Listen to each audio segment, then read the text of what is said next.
tolong bujuk saya supaya sholat. Puasa saya lakukan, semua saya lakukan kecuali sholat. Ketika Allah perintahkan ibadah-ibadah yang lain, itu cukup perintah ayat saja turun. Allah perintah haji, ayat saja turun. Allah perintah puasa, ayat saja turun. Allah perintah bayar zakat, ayat saja turun. Tapi ketika Allah perintah sholat, tidak boleh ayat turun. Nabi dijemput oleh 2 malaikat, kemudian diajak naik, ketemu dengan Allah untuk menerima perintah ini. Kenapa? Karena perintah ini sangat penting. Mas, saya boleh dagang, bayar zakat sambil nyanyi. Saya boleh haji sambil nyanyi. Tawaf, labbaik Allahumma labbaik, labbaik la syarika laka labbaik. Boleh. Ya, saya bayar zakat boleh sambil nyanyi. Begadang jangan begadang. Kenapa? Salat tak boleh. Allahu Akbar. Darah muda, darahnya pada batal salat saya. Kenapa? Inilah puncak penghambaan kepada Allah. Jadi puncak penghambaan kalau saya meraku hamba, salat. Yang paling mulia dalam tubuh kita, kepala. Adik-adik bercanda dipukul pantatmu masih senyum. Dorong dadamu masih senyum. Tapi jangan bercanda pukul kepalamu. Tak, kau pukul kepala saya pasti saya marah. Kenapa? Harga diri di sini. Tapi ketika kita sholat, anggota tubuh yang paling mulia, kepala, rendahkan seperti kakimu.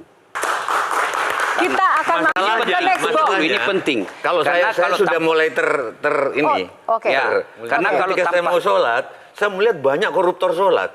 Ya. Saya melihat banyak orang sholat yang kalau saya ajak ngomong main HP, nggak punya adab. Yang paling enak memang sholat tidak korupsi. Yang paling nyaman memang, paling ideal sholat jujur. Tapi wala talbisul haqqa bil batil, kata Allah. Allah tidak mencampurkan antara hak dan batil. Sholatmu beda, puasamu beda, maksiatmu beda. Itulah sehingga Allah hadirkan 2 malaikat. Rakit dan atid. Mencatat yang baik di baik, yang salah salah. Tapi ini setan kan tidak membiarkan itu. Maka setan masuk. Nah, dia sholat tapi dia korup. Tapi Allah Maha Adil. Maka ditimbanglah nanti. Mana yang lebih banyak, kebaikanmu atau keburukanmu. Kalau dia baik amalnya, tapi tidak ada sholatnya, sia-sia. Kenapa? Passwordnya kebaikan itu, kuncinya itu adalah sholat. Ustadz ketika naik haji, naik pesawat. Pesawat itu mungkin dibikin orang yang nggak sholat. Iya, betul. Terus gimana dong? Nah, kursi itu mungkin dibikin orang yang nggak sholat. Iya, betul.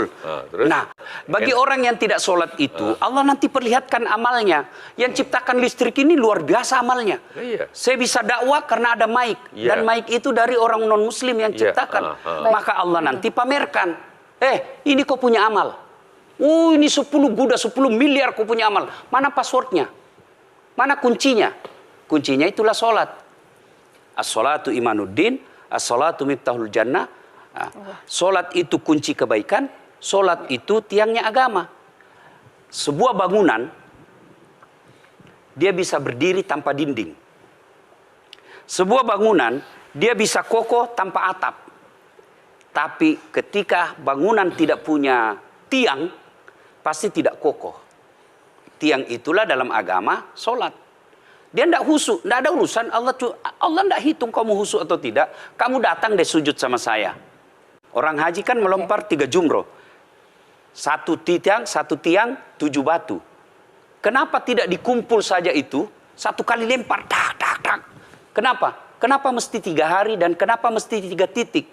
Itu pesan moralnya, melawan setan itu perlu napas panjang. Dengar azan, jangan pikir setan, dia tebar itu. Tidak usah kau sholat, nanti kau tua. Anggaplah pergi sholat. Setan menyerah, tidak. Buru-buru kamu, buru-buru. Akhirnya apa? Wudhu tidak sempurna. Anggaplah Anda wudhu dengan sempurna. Setan menyerah, tidak. Masuk masjid. Tidak usah sholat sunnah, tidak usah sholat sunnah. Prinsipnya setan, kalau dia tidak bisa dikalah, jangan untung. Nah, gimana Mbak Teja? Udah teryakinkan? Oke.